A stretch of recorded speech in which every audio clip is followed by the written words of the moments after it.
All right, let's look at three former Minnesota Vikings who could return to the team.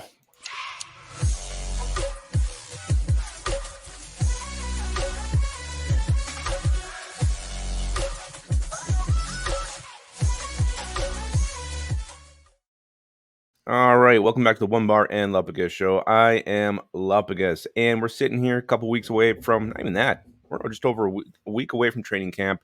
Vikings 2023 season is just on the horizon, and could a former Viking be joining this team in 2023? We're going to look at three options, three former Vikings out there who could potentially return to the team and actually make some sense. Before we get into that, be sure to subscribe to the channel, like, comment as well, and don't forget to become a YouTube member.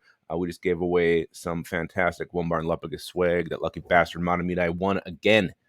Dude always wins. All right, so let's look at three players who could potentially be brought back to the Minnesota Vikings. And let's start with the big goon himself, Linval Joseph. Yes, he's old. He's 34 years old, but the guy is still playing fairly well. The Vikings got rid of him back in, what was it here, 2019, last season with the team, 2020.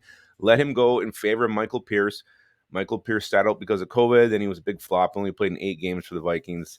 That was clearly a mistake because what did Linval Joseph do? He went to the Chargers. He didn't have any sacks, but he had 62 tackles the first year, 57 tackles last year, or the year after that. And then he signs midseason with the Eagles, still manages to have half a sack and 20 tackles. This guy makes plays on the field, and we have been missing that from the middle of our defensive line ever since he left. Just having that player who can disrupt, even if it's once or twice a game, getting that pressure from the interior, hitting the quarterback from the interior. That is what we need. So bring Linval Joseph in. Worst case, you bring him in now in camp. He can train the young guys. They can learn from him, watch what he does, get little hints and tweets there. It'd be so good for Jacqueline Roy. It would be so good for even like Kelvin Avery. It would be so good for Kyrie's Tonga to sit and learn and absorb information, technique, anything they can get from the big goon, because the guy has done it for a long time and he's done it at a very high level. Yes, his career is winding down. Can you squeeze at least a couple productive games out of him? Potentially. So maybe early they bring him in. Does he make the team? I don't know. He can help the young guys out. Maybe midseason someone goes down with an injury. Maybe the big goon does what he did last year. Comes in halfway through the year, provides some veteran depth on this D-line that desperately needs some. Easily the Vikings' weakest position. All right, let's go look at another one here. Let's go to, and this is only going to happen, I think, if the Danielle Hunter holdout drags into the season, gets gross, gets ugly. But a guy sitting out there who was a former Viking, he only played 6 games for the Vikings, Yannick Ngakoue. We made that trade, Rick Spielman. It was late August. I think that's when Hunter was hurt.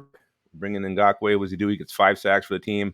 We also end up going like 1-5, so they trade him to Baltimore because the season looked lost at that point. But this is what he's done the last couple of years: 10 sacks, 9.5 sacks. He had 8. He's never had less than 8 sacks in a season. This guy knows how to get to the quarterback. It's what he does. Is he going to be good against the run? No, doesn't matter. Let him go out there, pin his ears back. He can attack the quarterback every single time. Maybe move him around, be creative. Brian Flores can do that. But Yannick Ngakoue can get to the quarterback. He can get you some sacks. He can get you all the pressures you want. If the Danielle Hunter thing gets gross, gets ugly, this is the guy you should be calling. Hell, call him now. Why not? Get some insurance on this team.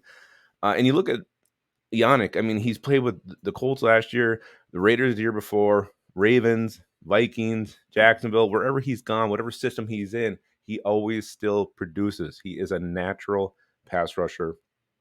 And the guy, I'm actually fairly surprised, hasn't signed with the team yet.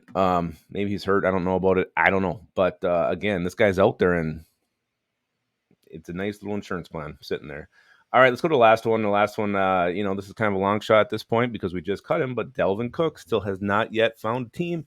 Apparently, he thinks he's worth just, to be one of the highest paid running backs in the NFL and is shooting down any offers he gets. But the Vikings did kind of leave the door open. I mean, with the whole thing a couple months ago about we want to do right by Delvin. We're going to make sure he gets his money. They paid him when they didn't have to. They could have cut him before that.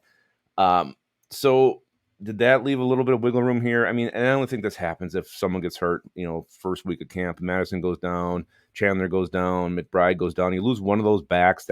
Those three, I think, are going to get the majority of the work. And Ngwangu, he's a potential possibility. I'm not sure where his place is on this offense, but Delvin Cook, if he still isn't signed, I mean, it's not out of the question that you bring him back. I really don't want it to happen. I'm ready to move on. I'm ready to see some new faces in the backfield. But if he's out there, hell, give him a call. Maybe he can come back. Delvin Cook, slim possibility. As you can tell, I truly don't really believe it myself, but you never know until he signs elsewhere. It's always a little bit of a chance of happening. So those are 3 Vikings who could return to the team in 2023. Maybe it'll happen this week. Maybe it'll happen next week. Maybe it won't happen at all. But it's possible. It's possible. All right, guys, let me know what you think. Is there any other Vikings you would like to see return to the team in 2023? Any of these guys tickle your fancy? Let me know. And also remember, keep your skull in your hole.